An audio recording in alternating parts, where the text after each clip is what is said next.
Welcome to this week's edition of World Crisis Radio. This is Webster Tarpley speaking to you from Washington, D.C.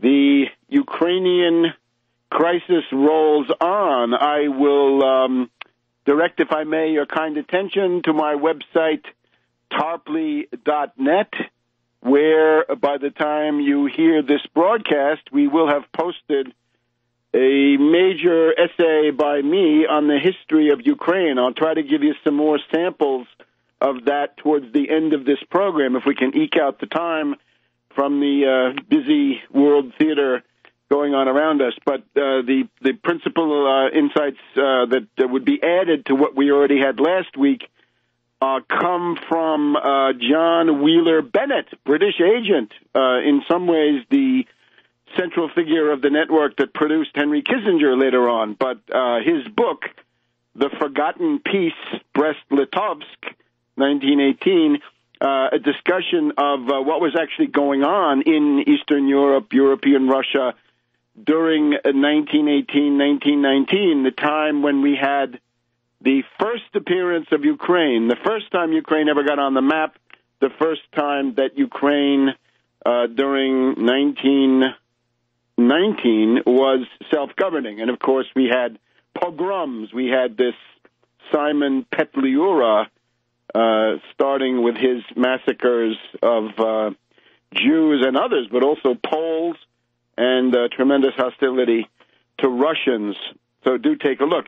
In the past week, we've been hearing again this idiotic, imbecilic mantra of NATO and U.S. propaganda. There are no fascists in Ukraine. There are no fascists in the Ukrainian government. We heard that again this morning on National Public Radio on the Diane Rehm weekly international hour. No fascists? Well, right sector would beg to differ. Those right sector fascists, neo-Nazis or Nazis, paleo-Nazis, some of them, they are in a furor after the killing of the Nazi thug Muzichko, or Muzichka, and what they had this past weekend and into this week, the Kiev Rada, the parliament, self-styled, was surrounded by fascist gangs attempting to impose the ouster of the interior minister, blamed by the right sector, by Yarosh and his gang, for having killed their man Muzichka. So we had those fascists on parade. They were all over the place. They were holding the parliament at gunpoint, as they did finally in the late months of Yanukovych. Although this time there are no police left. There's no Berkut. There's nothing left to try to stop them. So there are plenty of fascists. No threats? Well, there are no threats to the Russian minority or the Russian population of eastern Ukraine. Why do we have Timoshenko, the kleptocratic gas princess and darling of NATO and great friend of Merkel? Why is Timoshenko threatening to use nuclear weapons for genocide and ethnic cleansing against the Russians of East Ukraine? How can that be? And not a word about it, of course, from the NATO media. So there's plenty wrong. I would urge the following. Rather than go down the path of the warmongers, as we heard on National Public Radio this morning, National Pentagon Radio, with the BBC, interestingly, the British have come into their own, right? That hostility, that implacable conflict between the Russian Empire, the British Empire in the 19th century is still alive culturally. It's a tropism. It's a Pavlovian reaction. I would propose to anybody of goodwill in the world, and in particular to people in the United States who can influence to some degree the political events here, you need to support, in a general sense, what Putin is doing. It doesn't mean you have to support every piece of idiocy that comes out of the mouth of some dubious character on some allegedly Russian television network. No, you don't have to support every piece of imbecility from Abby Martin. It doesn't mean that at all. It simply means that the general nature of the project is beneficial for the world. What are the benefits of Putin in the general sense? First of all, we have seen since 1991 that the unipolar world is not viable. It's not workable. This is not ideology. This is simply a practical observation. The problem is that the ruling elite of the United States lacks the necessary wisdom. There was some wisdom during the Cold War. It was induced by big, dirty Soviet ICBMs and H-bombs. But since that threat has receded, at least in the minds of these characters, the worst possible tendencies of the U.S. ruling class have come to the fore. They have been elicited. They have been evoked by this unipolar situation. I don't know anybody in the world that would have done better if you had the Chinese elite, or for that matter, the Russian elite, or German, or whatever, Japanese, it doesn't matter, Brazil. Any elite put in this unipolar position is going to witness its own worst tendencies become dominant, or at least strive and contend for domination. But in the case of the United States, concretely, what we've lived through now in the past quarter century is that without the counterbalancing force of the USSR, and with Russia in a position of weakness and having lost the initiative, the worst tendencies have come out in the U.S. And these are the neocons, on the one hand, the right-wing warmongers, the pro-Israeli faction of the United States, but not only that, right, the ones who want to follow the Nazi recipe, really, of Carl Schmitt and Leo Strauss, that conflict is needed, the Nietzschean recipe, I guess you'd say, the Nietzschean Carl Schmitt, Leo Strauss faction here in the United States, wishing to organize everything around enemy image, Feindbild, and therefore to run this society on an oligarchical basis using the pretext of this foreign enemy.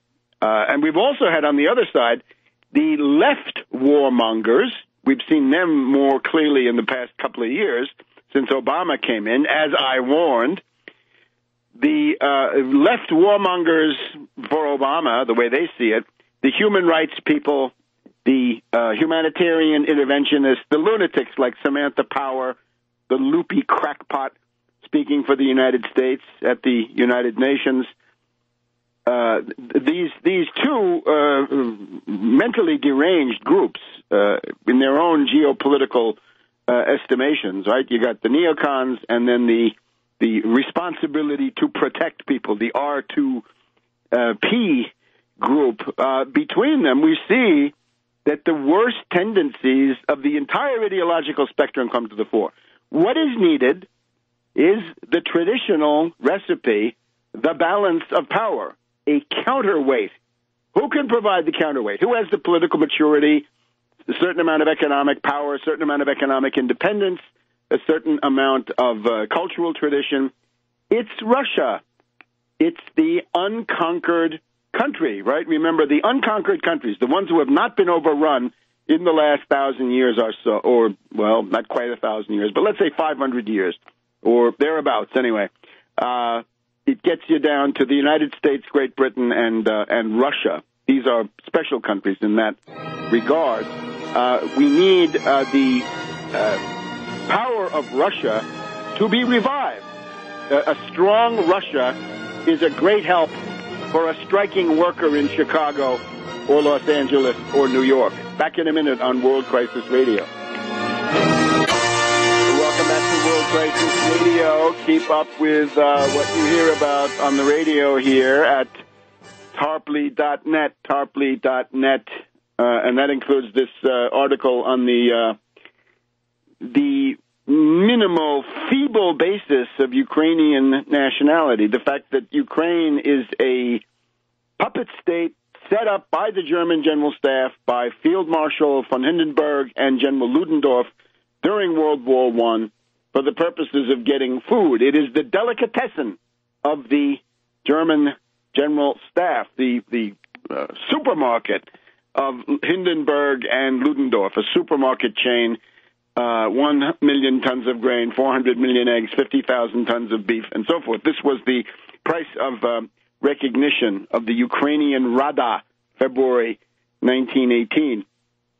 Now, getting back to the Putin question, first of all, the need to balance the United States, to suppress and to muffle these awful atavistic tendencies. In other words, the atavism is here. The neocons have essentially shaken the foundations of the modern world, and then they're joined by the responsibility to protect humanitarian intervention, cement the power crackpots. The benchmark is the United Nations Charter. Interference in the internal affairs of sovereign states is inadmissible. Force and the threat of force are inadmissible. And then we had the Non-Proliferation Treaty. United States nuclear state cannot, under the nuclear non-proliferation, go around threatening non-nuclear states. Once you do that, you've knocked the entire world out of kilter. So Putin is the sole effective antidote to that.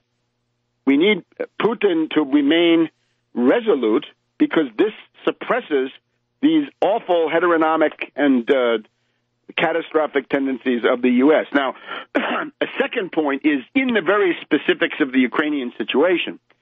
We do not want a rebirth of fascism. Speaking of atavisms, the return of fascism and Nazism and anti-Semitism and racism and Sturmabteilung, right, the brown shirts of the Muzichko type, the right sector group, but also Svoboda, and everything that they represent culturally and politically.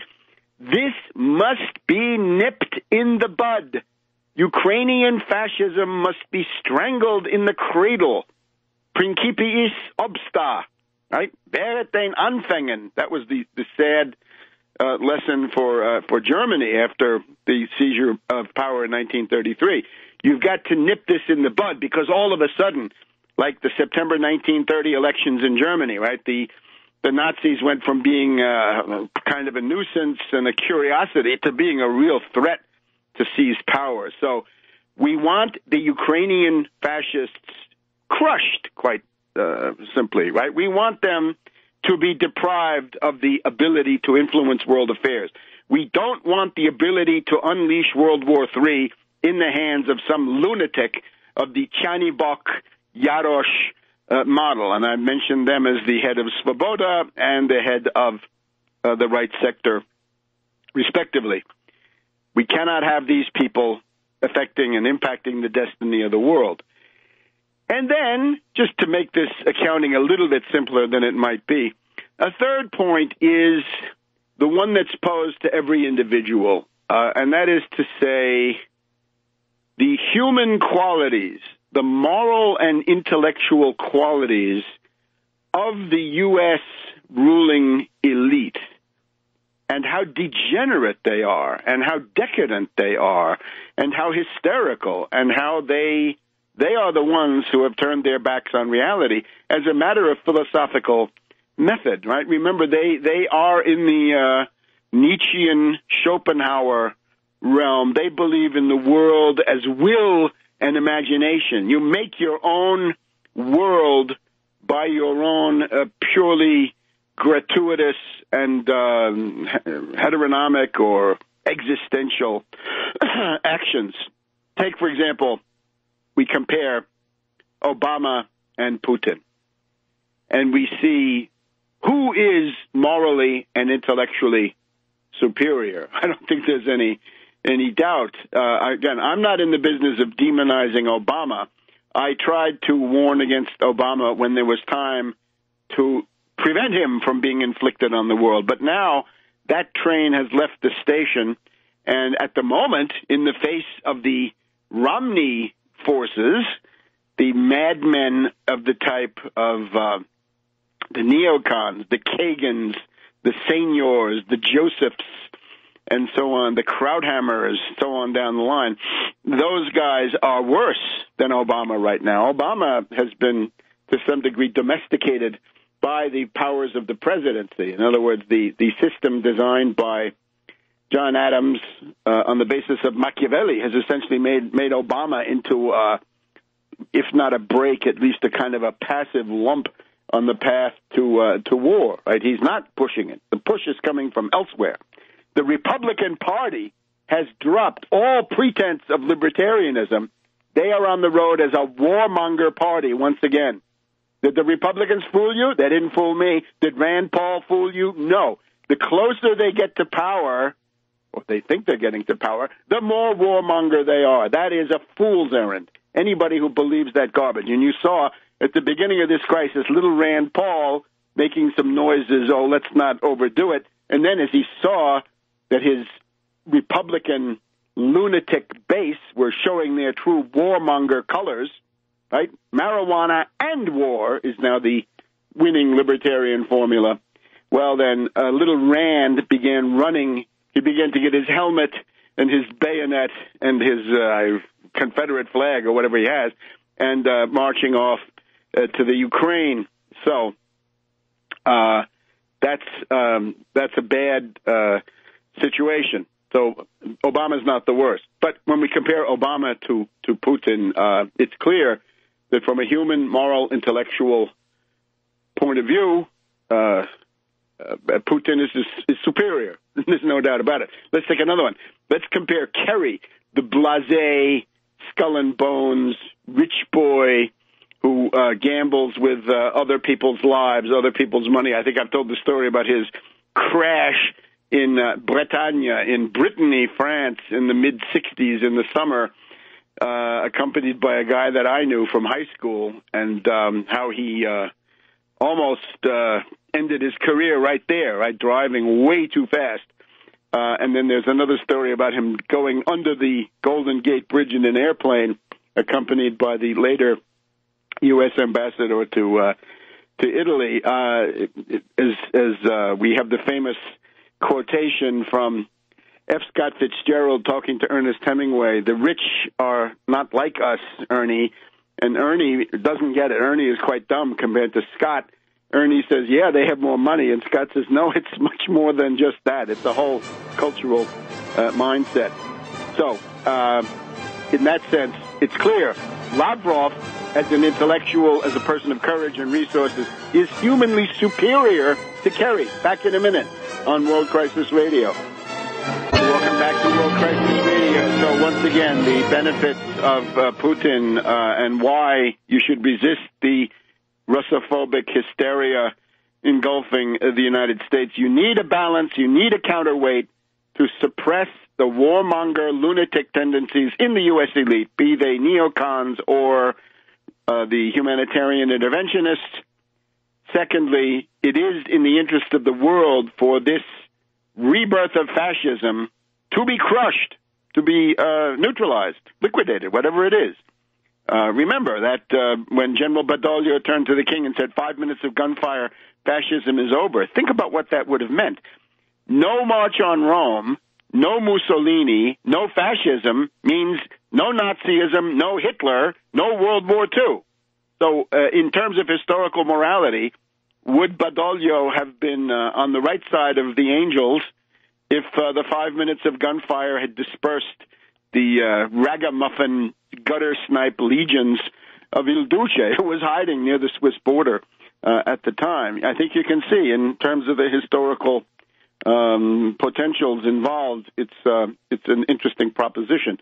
Anyway, Obama inferior to Putin, Kerry inferior to Lavrov, and then let's even take, let's go to the UN. Let's compare Churkin, Vitaly Churkin, the Russian delegate, to our dear loopy Samantha Power. Now, I've criticized Churkin. He has not been an Adlai Stevenson at the Cuban Missile Crisis. He could have brought the tapes, the various tapes. He could have brought the Newland tape in there and played it.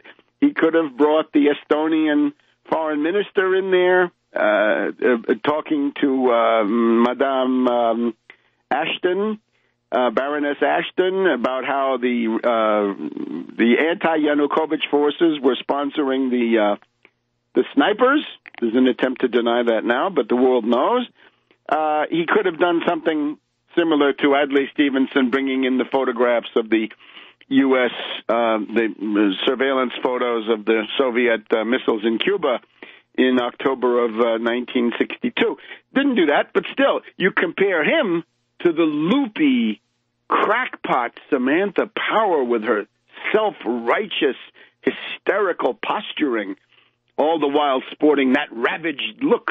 We don't want to speculate here on the family program about what that ravaged look might have been caused by, but you get the idea. Churkin is a normal, functionary, diplomat, making the case for his country as best he can. I would say it's too narrow, it's too formalistic, but still, you compare him, Samantha Power's a raving lunatic.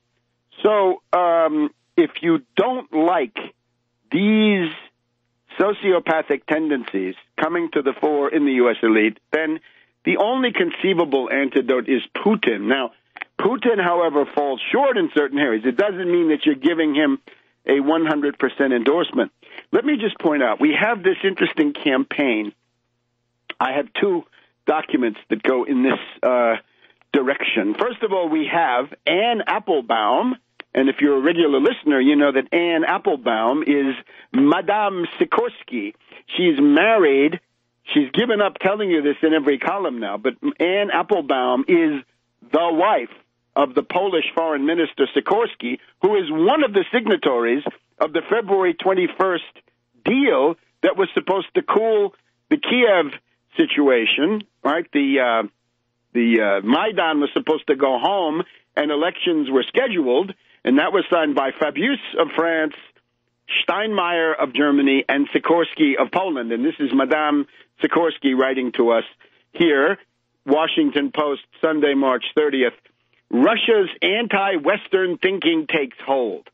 So somehow she's talking to a lawyer from Georgetown who has a shtick about LGBT, and somehow from Georgia, which is an enemy of Russia, she manages to generalize that the entire Russian Federation is mobilized against LGBT and homosexuals.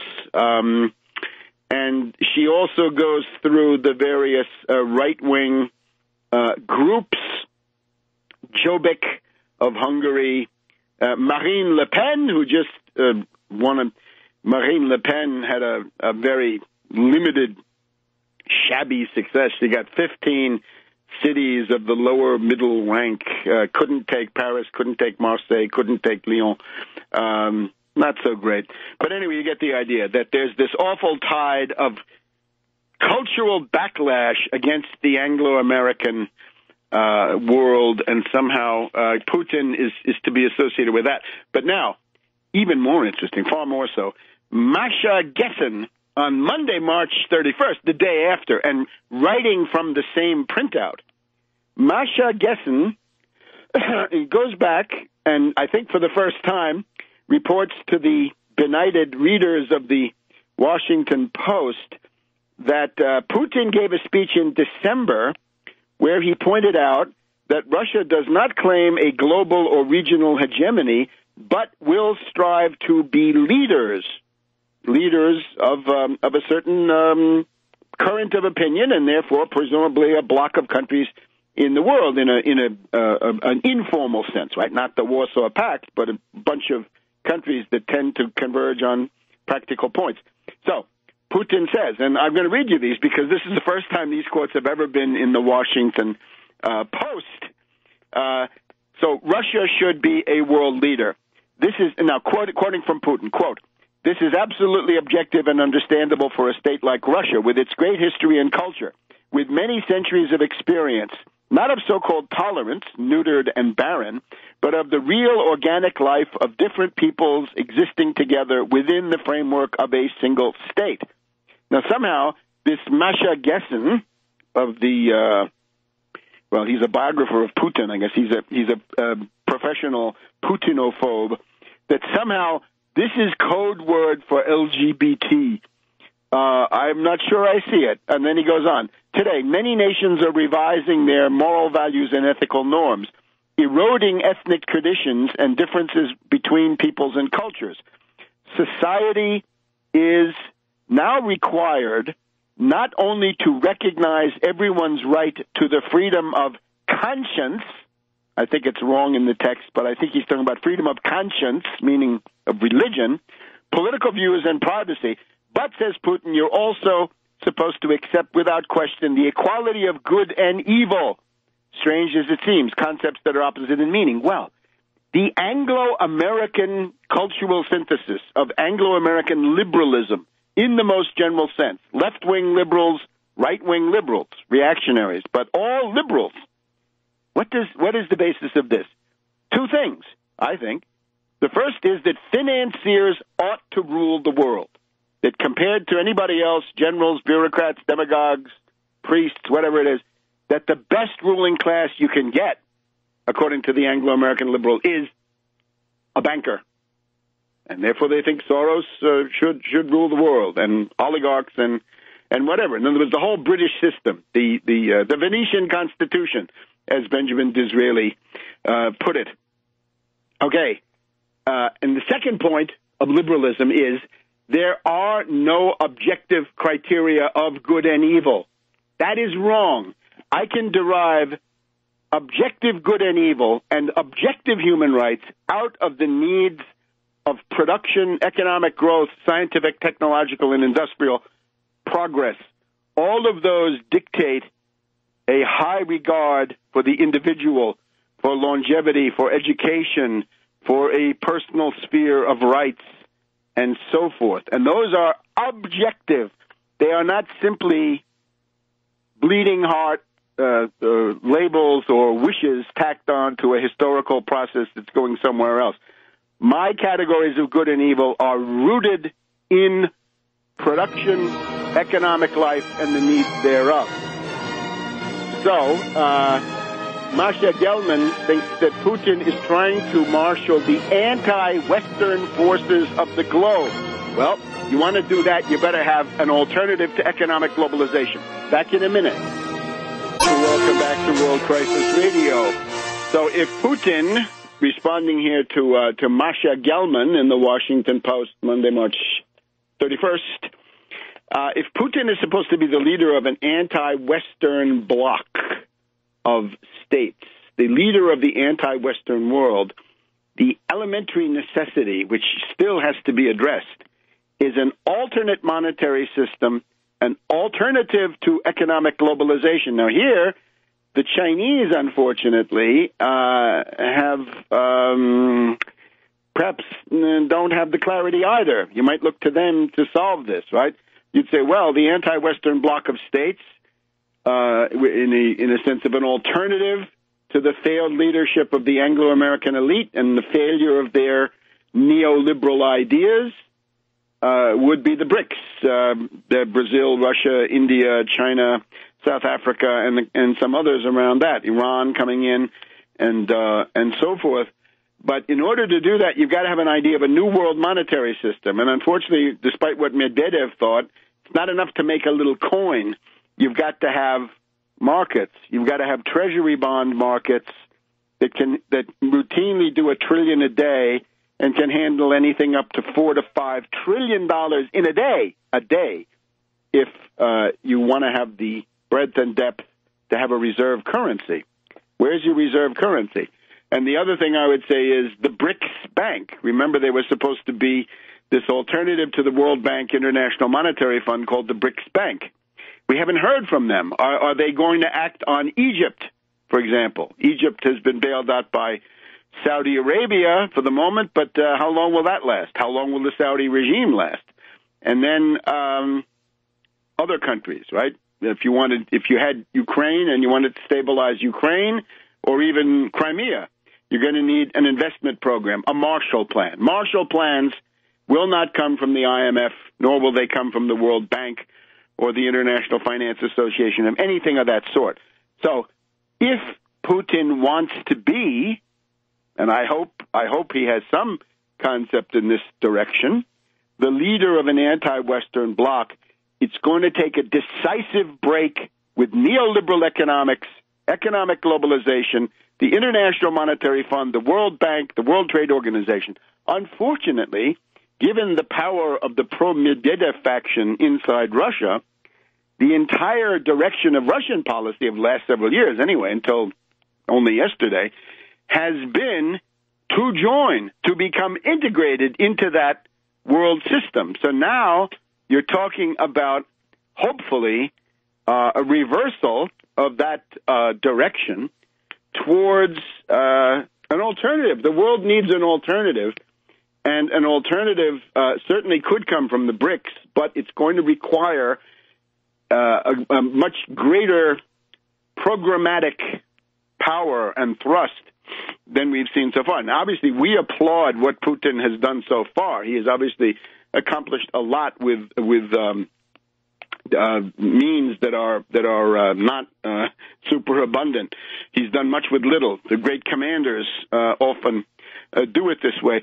Let me just go back to Masha Gelman and one or two other points. The idea here is that Putin is leading a bloc which is interesting. He says, here's Putin again, I'm going to quote him, "We know that there are more and more people in the world who support our position on defending traditional values.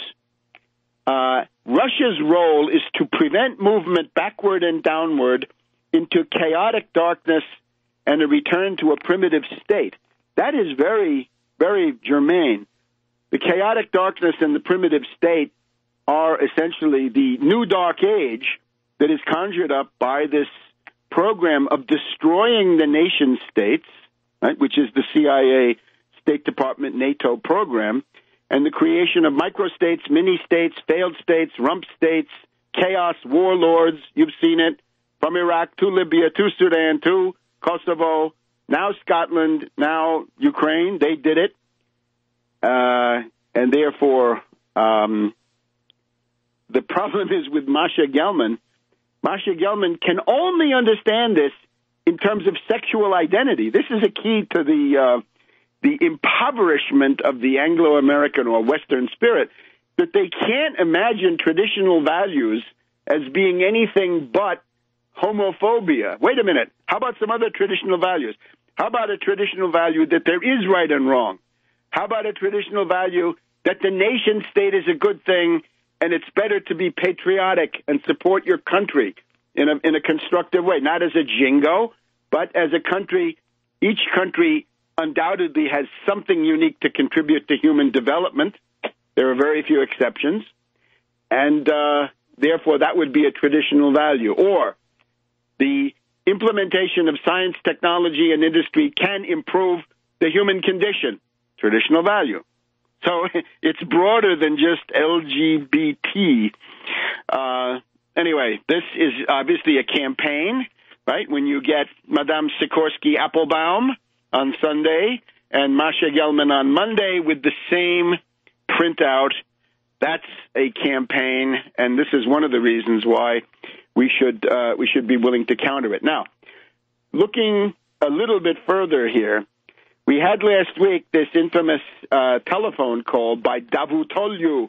It's some kind of a Turkish government conference call or meeting or something of this sort, where Davutoglu and one of the leading Turkish spooks says, we can send 4 men into Syria, get them to fire rockets at Turkey, and then we'll have the pretext for war, which Recep Erdogan, lightheaded Recep, is looking for, right? So this is very serious, needless to say. They're talking about arranging a false flag, right? We had this in the Downing Street memorandum of Tony Blair and Mad Dog Bush the Younger. Now we've got it again. But remember, if you're listening to all of this from a NATO country, they're playing with your future. Turkey has been in NATO from the very beginning. You can't do that, Davutoglu. We got you dead to rights. Now, Erdogan has said, well, he wants to shut down Twitter, he wants to shut down Facebook because they're telling that he's corrupt. Yeah, corrupt. I'm sure he's corrupt.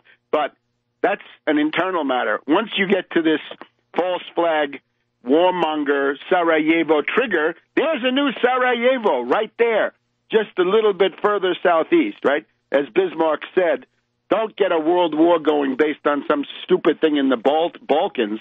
Well, don't get it on some stupid thing in Anatolia or the Levant either. So the U.S. media, silent as a tomb. They say, he's accused of being corrupt. And then one of them, I think France 24, says, then he's accused of doing something with a meeting of that Twitter is accused of reporting the contents of a secret government meeting. But they don't tell you what it was, even though the French would be dragged in under the failed leadership of Hollande as much as anybody else. Now, Davutoglu is doubling down. He is escalating. He is not chastened. He has learned nothing. So we have this strange issue, which is not well known. It is the tomb of Suleiman Shah, S-H-A-H. So Suleiman Shah is the father of Osman I, the founder of the Ottoman Empire, right? Osmanisches Reich. So Osman I has his father, Suleiman Shah, but the tomb of Suleiman Shah is in Syria. It is an exclave from the Turkish point of view. From the point of view of Syria, it's an enclave, and then alleged, right? Because the exact legal status of this is, well, anybody's guess. But the idea is that Turkey has declared unilaterally, I think is the overwhelming case. Turkey has said to Syria, watch out, the tomb of Suleiman Shah, even though it's located in your big city of Aleppo, we consider that sovereign territory of Turkey. And now we get our warmonger friend Davutoglu saying Turkey will respond if Syria does anything to disturb the tomb of Suleiman Shah, or if Al-Qaeda does, or if anybody does. Back in a minute on World Crisis Radio. Welcome back to World Crisis Radio. Webster Tarpley here in Washington, D.C. In these days, we're marking 65 years of NATO, the North Atlantic Treaty Organization, the Atlantic Alliance, 1949, Dean Acheson. And 15 years since the bombing of Serbia, that colossal act of historical vandalism by NATO, blowing up the bridges over the Danube.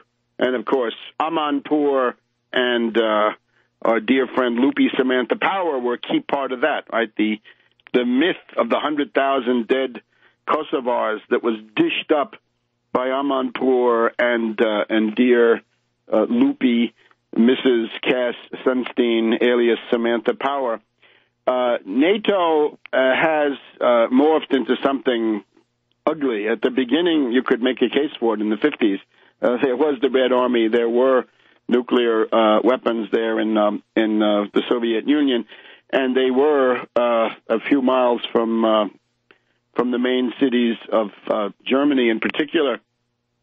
The Fulda Gap, the Ljubljana Gap, all of these areas were real. But it's when you get the NATO out-of-area deployments, right? Remember, the slogan in the 80s was out of area or out of business. In other words, that NATO would wither on the vine, as it should have, unless it could become something for the Malvinas, Falklands, for the areas like Afghanistan, which have no part of the original purview of the NATO alliance. The U.S. had insisted on a restricted definition of where NATO applied, so the U.S. didn't want to get dragged into colonial wars, say, by the French in Indochina or by the British somewhere or the Portuguese or any of the other NATO members. But now we can see the reductio ad absurdum of all this.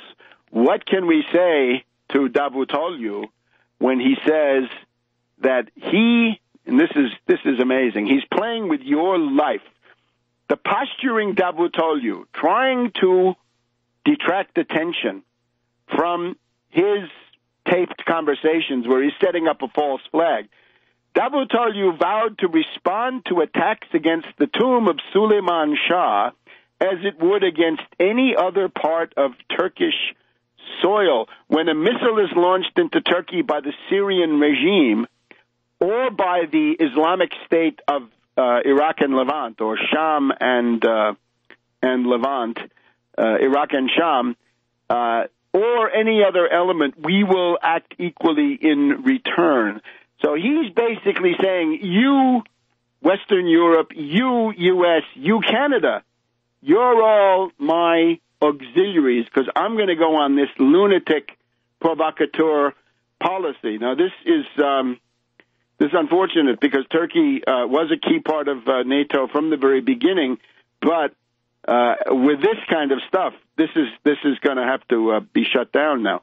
We cannot, once again, have petty, tin pot, demagogue, militarists, warmongers, racists, fascists, be they in Latvia, Lithuania, Estonia, or in Poland, or in Turkey, or any of these frontline states, if they want to call themselves that. We can't have this. We can't be dragged into war by these lunatics, right? And, of course, the politics of these countries are anybody's guess. Now, let's consider some of our other interesting topics. Let's look at the internal U.S. situation now, first of all. Let's look at U.S. domestic economics. The John Birch Society is riding high because we've got the Ryan budget. We've got Paul Ryan, reactionary Republican with fascistoid overtones. Remember, Romney's running mate, who has proposed his stinkburger budget. That's Obama's term. It's a good term, a stinkburger. Why not? This is the way the Republicans used to talk about the stimulus, the blankety-blank sandwich. All right, the stinkburger. And it is scandalous. So here's the idea. Paul Ryan wants to do the following. This is now genocidal austerity, and let me prepare you. You're going to hear a bill of indictment for high crimes against humanity under the Nuremberg Code that make Paul Ryan a Class A war criminal. The budget plan, first of all, is going to gouge Medicaid. Medicaid is going to be block granted. It's going to, in other words, it's going to be turned over to the wonderful states like Snyder of Michigan, Kasich of Ohio, Scott of Florida, and other raving reactionaries. It's going to be turned over to them, and it's going to be capped, so it cannot grow. So they're planning to save $125 billion by block granting Medicaid, turning it over to the states. They're going to gouge food stamps. Now, we had food stamps were gouged already last November. Food stamps are being gouged now, at least stupid Boehner tried to gouge them, although he apparently didn't know how to write the bill. He's so inept and dumb, John of Orange. So they wanted to cut food stamps a second time. It didn't work. Now they're going to come back and cut them a third time. I wonder if they're going to reach the 63% cut in food stamp spending that was the presidential program of the leprechaun, little Ron Paul, back in the fall of 2011. That, of course, would mean, as I said at the time, pellagra, rickets, scurvy, beriberi, from pellagra Paul. So we've got little Rand. We'll find a vitamin deficiency disease that he's going to bring about. So this is what Ryan is competing with. It's highly relevant. So Medicare, if you're on Medicare, gets set to be gouged. It's going to be called premium support. Premium support means you get a voucher.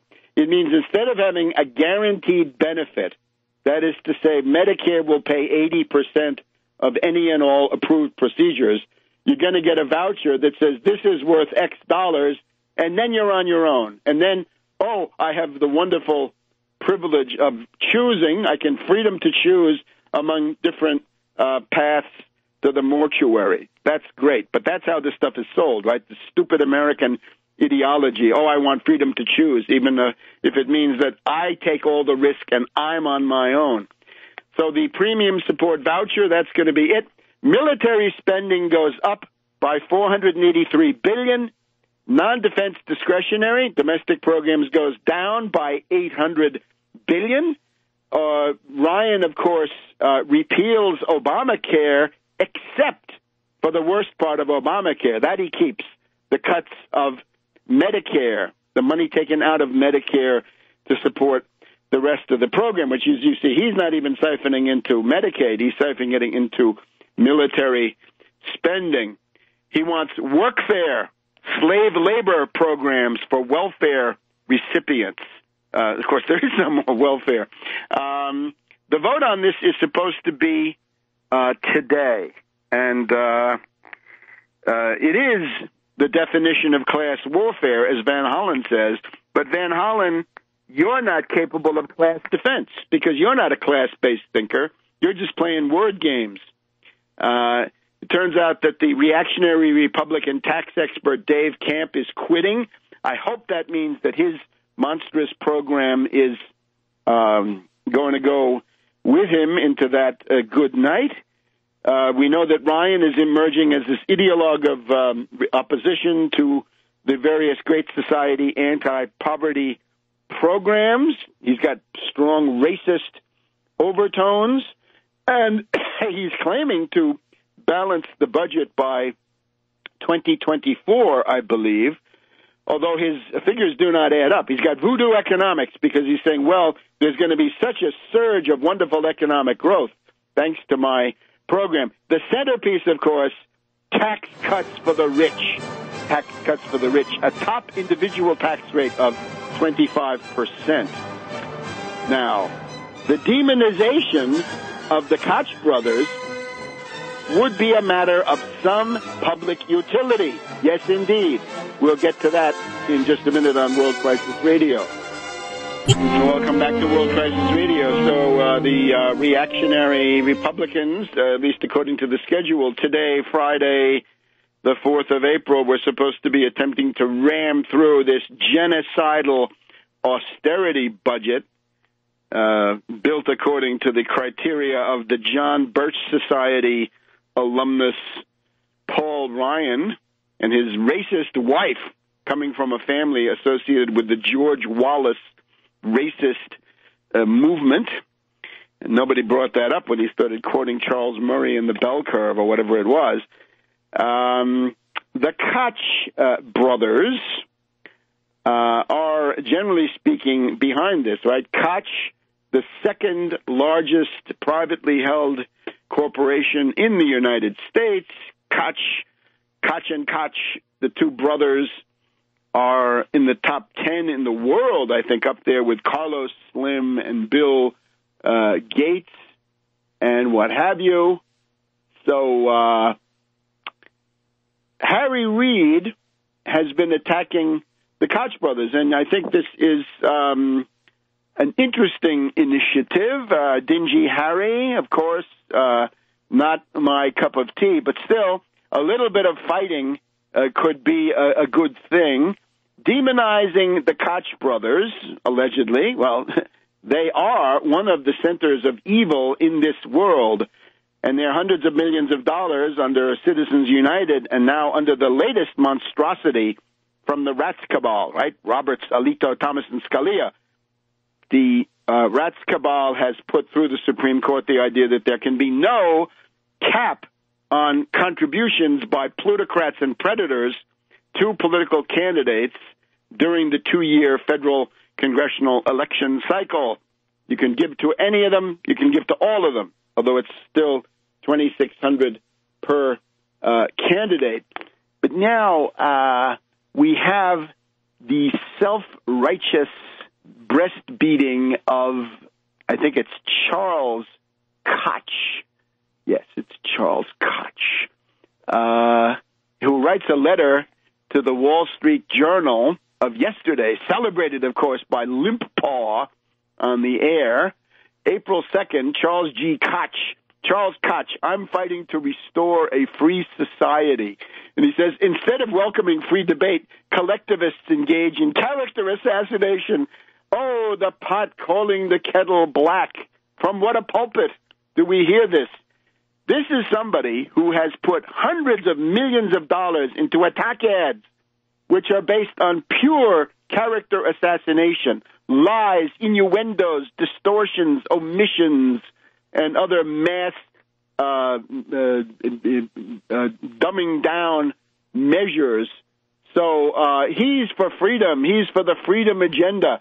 He's trying to understand the principles that enable people to improve their lives. I thought you were concerned about getting yourself rich and your disgusting family, this dreadful family of yours. 200 years ago, Thomas Jefferson warned, I'm sorry, for most of his career, Thomas Jefferson was an ideologue of the nascent slave power. Thomas Jefferson wanted a weak federal government that would be too weak to interfere with slavery. That's what he was interested in for most of his life. Then there is this late in life confession that Hamilton had been right all along.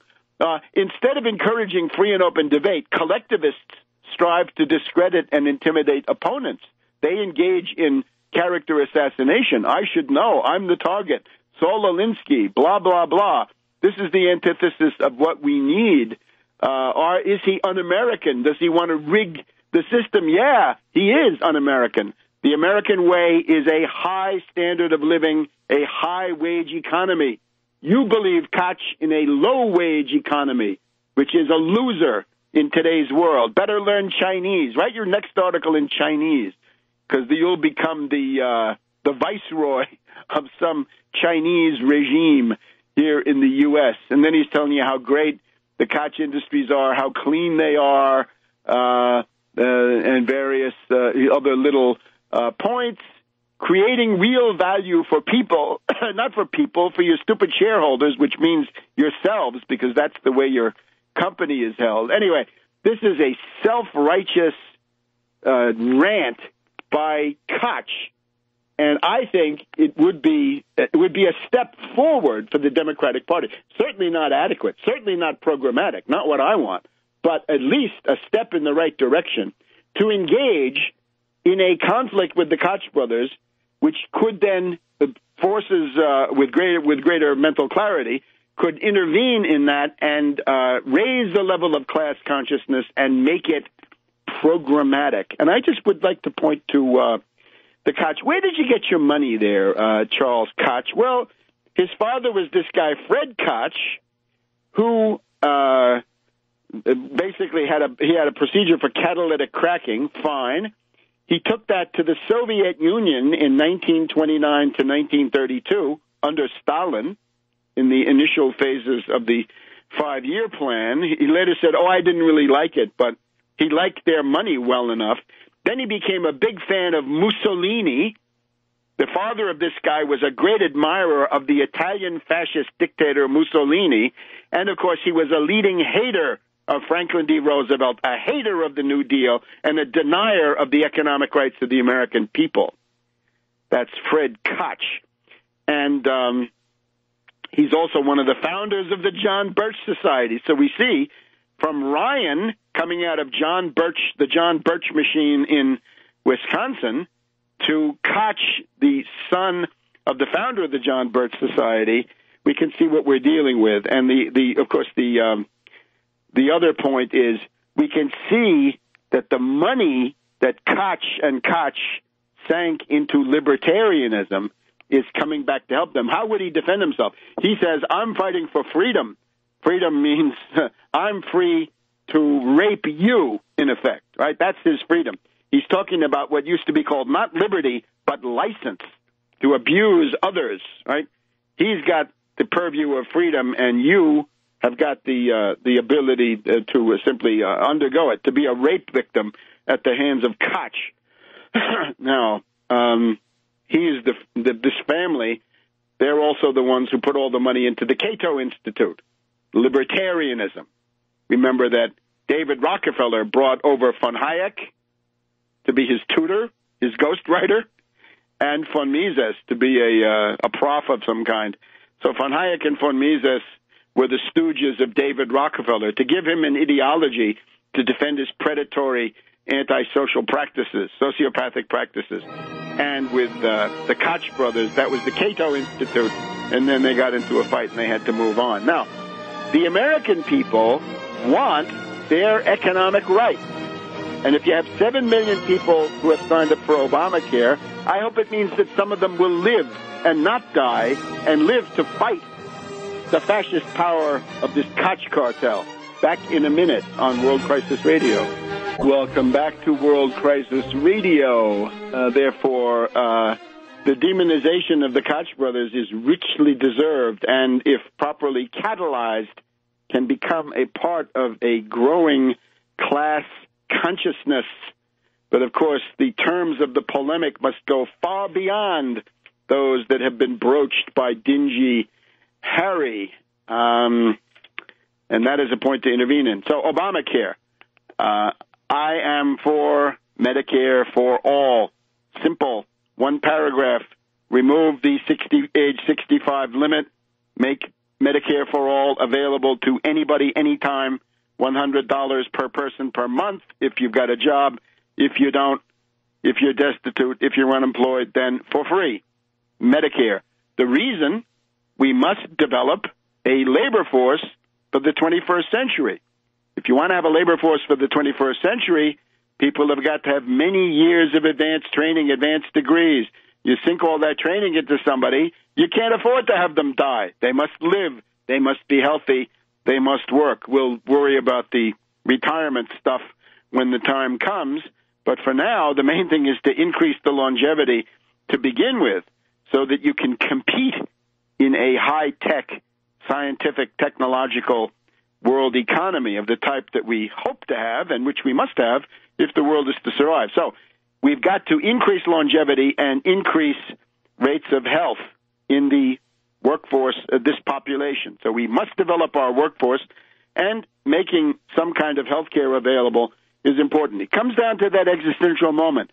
What do you do under this system if you're over 26 or you have no parents that are not in the picture anyway, and you're less than 65, you lose your job, you got a pre-existing condition? What did you do before Obamacare? You were in hell.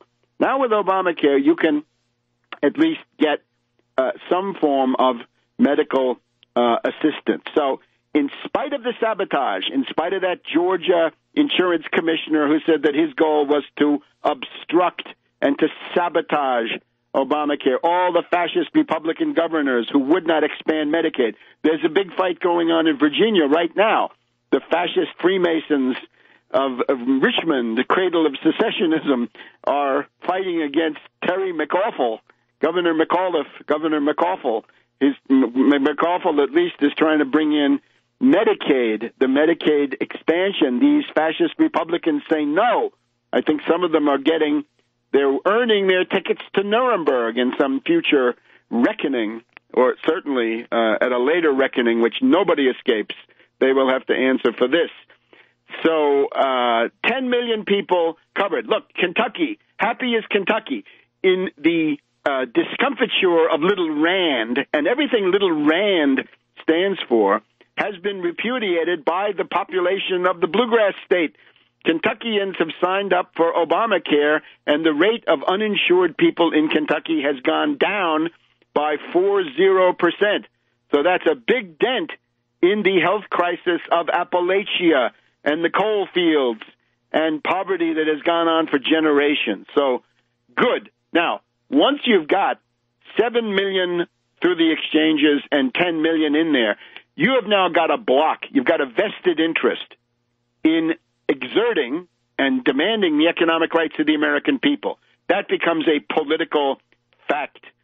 So it's then necessary, if these predatory insurance companies dare to raise their rates next year, if they turn their backs on the American people, then the American people will promptly turn their backs on the insurance companies. They will be nationalized as part of the Medicare for all, which is what we actually need. Or they'll simply be left to wither on the vine, take their rotten derivatives and their golden parachutes and their parasitical executives with them into the land of Pan Am, TWA, and all the other ones that are no longer with us, right? Studebaker, Packard, and so forth. Let them succumb to that wonderful creative destruction which the Schumpeterians so lewdly celebrate in other contexts. So there we have all of this.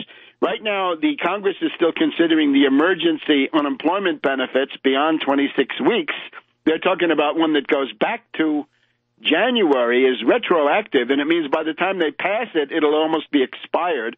They want it retroactive to January, and it would therefore end in May. This is pathetic. Is this the class defense of the Democratic Party? This is terrible. And, of course, we do want the minimum wage increased, but not to $10.10. We want $15 an hour. That's a living wage in the United States today. Let me also remind you that one of the things that Ryan wants is to cut education. Ryan's education cuts in this budget that the Republicans are probably going to ram through the House today, $145 billion cuts in education. That I think on top of that, $90 billion in Pell Grants cut. Now that would solidify the class structure, the lack of social mobility here in the U.S. That would become a scandal. And Ryan wants you to start paying interest on your student loans immediately. As soon as you take out the loan, you start paying interest. You don't get the grace period, the surcease, until you graduate. With Ryan, you start paying right away. Now, if there's a Democratic Party at all, and I'm not sure, they will hammer mercilessly on these points, right? If you're Medicare, if you have Medicaid, if you're a student with a Pell Grant, and on and on and on. If you want to have a country, then you better defeat those fascist Republicans as they come in. Now, the mass strike. We have the mass strike. I've been talking about it, the mass strike of 2014, 2015. So here we are in the spring of 2014, and we're headed, therefore, towards the beginning of a spring, which is already going to show this. Now, the mind benders, NATO intelligence, NATO counterintelligence, and their counterinsurgency operations have prepared a dog and pony show for dupes and cretins, and it's called the Worldwide Wave of Action, the Global Spring, and it's launched by Anonymous. Who is Anonymous? Nobody knows. They're anonymous, but the hypothesis might be advanced that they're simply a cognitive infiltration tentacle of the Central Intelligence Agency, MI6, DGSC, BND, and so forth. Now, the point of this is we've got the corrupt and decadent and thoroughly discredited Russell Brand attempting to attach himself to this. Who else do we have? We've got Eminem. Poor Eminem hasn't been getting any play. We've got Ice Cube. We've got a guy called Corn, or something called Corn, and presumably the children of Corn, of the Corn, will be showing up. This is supposedly, what it is in reality is to essentially hijack anybody who's developing real political insight, real leadership skills, real programmatic ideas, and put them back to this stupid, generic, Oedipal, anarchist kind of nonsense. So look, this is worse than Occupy. I just want to point this out. Occupy at least had the idea, the 1%, the 99%. At one point during Occupy, that secret headquarters they had, the counterinsurgency headquarters, the Vancouver, British Columbia Adbusters Foundation, put out a call saying, let's have a day of struggle for the financial transfer tax, transaction tax, the Wall Street sales tax, the Robin Hood tax, whatever they called it. But now this has disappeared. There's nothing about war. There's nothing about class.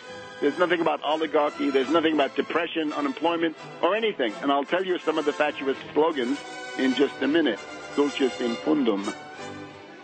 Welcome back to World Crisis Radio. Now let's quickly get the profile of this idiotic counterinsurgency plan called the Worldwide Wave of Action, the Worldwide Wave of Dupes and cretins and brain-damaged anarchists, Oedipal personalities. And again, they've thrown out any content that Occupy Wall Street actually did develop, but they want to go out and move out and do it, right? The most primitive adolescent, sub-adolescent Here are their slogans.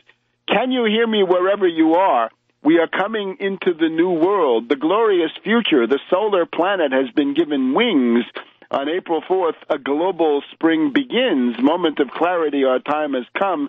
Begin to form affinity groups and then do it. Affinity groups were the CIA, FBI strategy to begin breaking up SDS here in the United States in 1968. And then, of course, let's create a culture of transformation. Oh, my gosh. Again, nothing about the world economic depression, nothing about Ukraine, nothing about Syria. And here's what they say. We are a leaderless movement. Why are you a leaderless movement? You never developed any leaders? What about these characters, such as they were in 2011 there at Zuccotti Park? We are a leaderless movement. We do our own thing. Oh, my God. I am me. We want a new paradigm. Joe Sixpack now wants to know, what's a paradigm? But that paradigm is not clearly identified, nor is it coupled with concrete proposals. So 3 years later, still no program, no demands, no nothing. And they want Martin Luther King and Charlie Chaplin. The decentralized movement towards freedom is raging across the world. And now for 3 months, we're going to have these lunatics. They say they're the cool thing to do. They're where it's at. They're the global spring.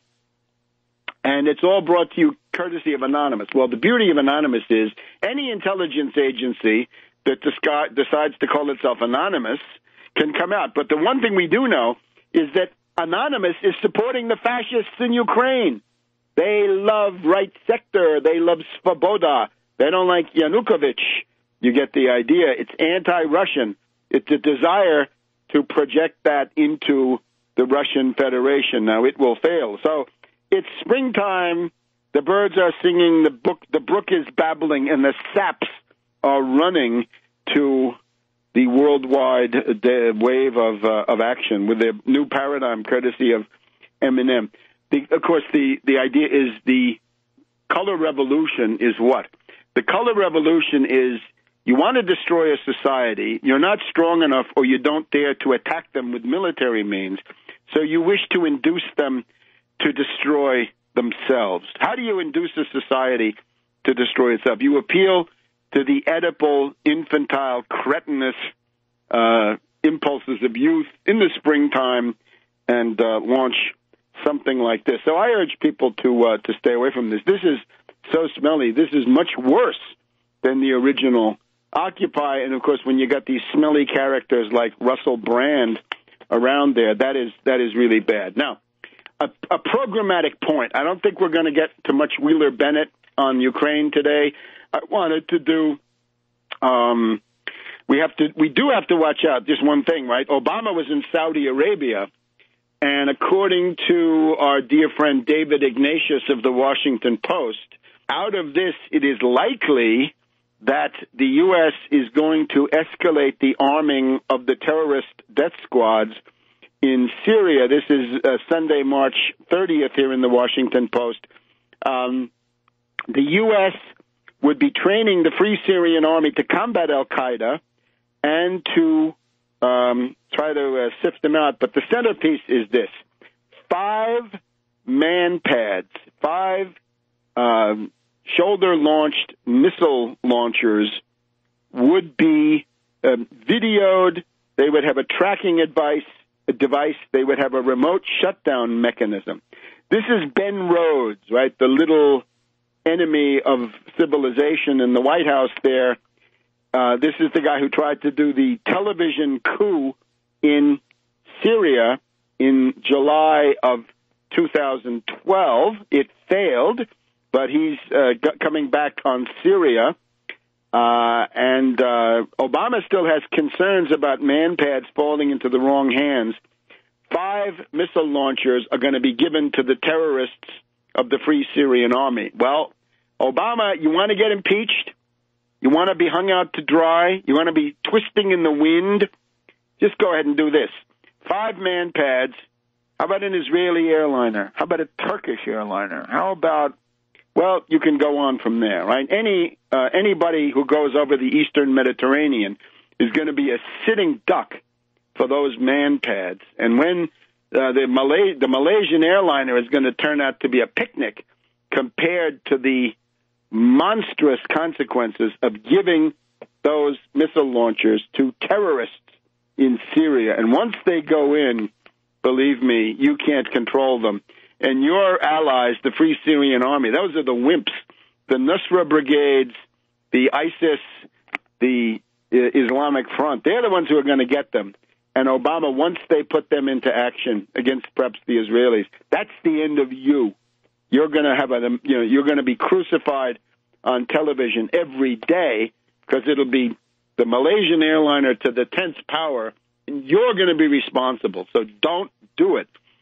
And by the way, we don't want to placate or ingratiate ourselves with these Saudi monsters.